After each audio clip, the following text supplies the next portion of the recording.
اس کے علاوہ ہمارے پاس revolutionary ideas and the sublime in literature.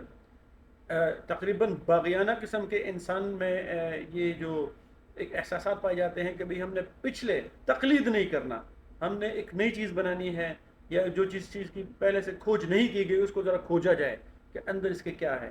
اس کے علاوہ works of poets like Wordsworth, Shelley and Keats. بڑے بڑے کتابوں میں یا بڑے بڑے تصنیفات میں کیا کیا شامل ہے؟ William Wordsworth and S T Coleridge, انہوں نے لیریکل بیلڈز لکھے. اچھا، جین آسٹنز کے ناولز ہیں، پرائڈ اینڈ پریجوڈس ہے، سینس اینڈ سینسیبلٹی ہے. اس کے علاوہ پرسی بائسی شیلے، پی بی شیلے جس کو کہتا ہے، اس کی پوئٹری ہے.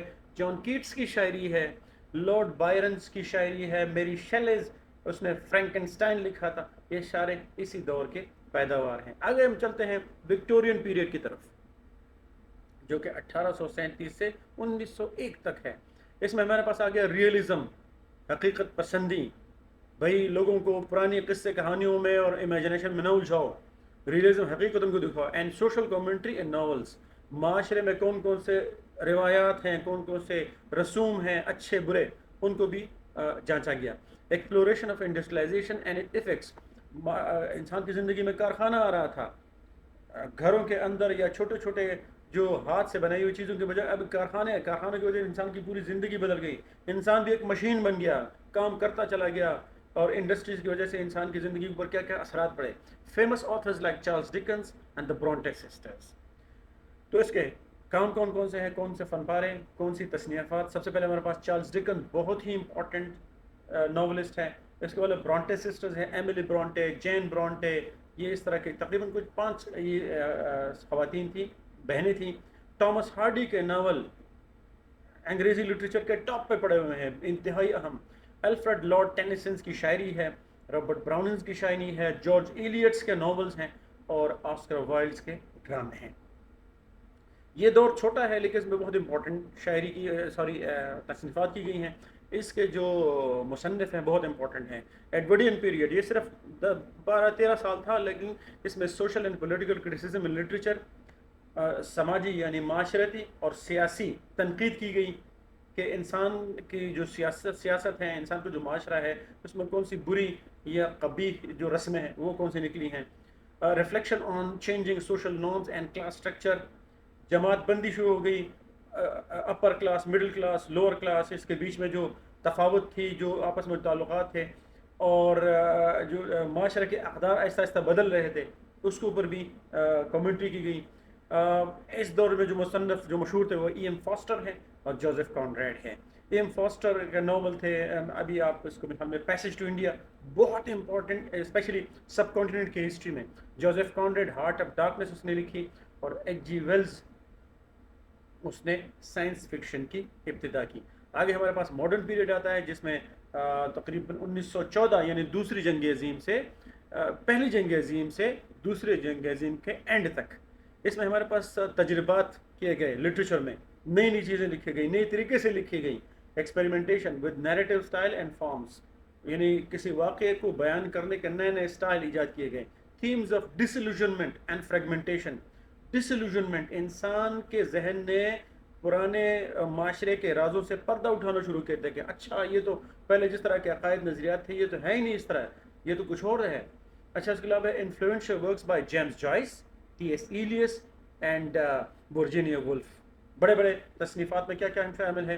جیمز جوائس نے یولیسس لکھا، بہت امپورٹنٹ، ابھی ریسنٹلی میں نے پڑھا ہے.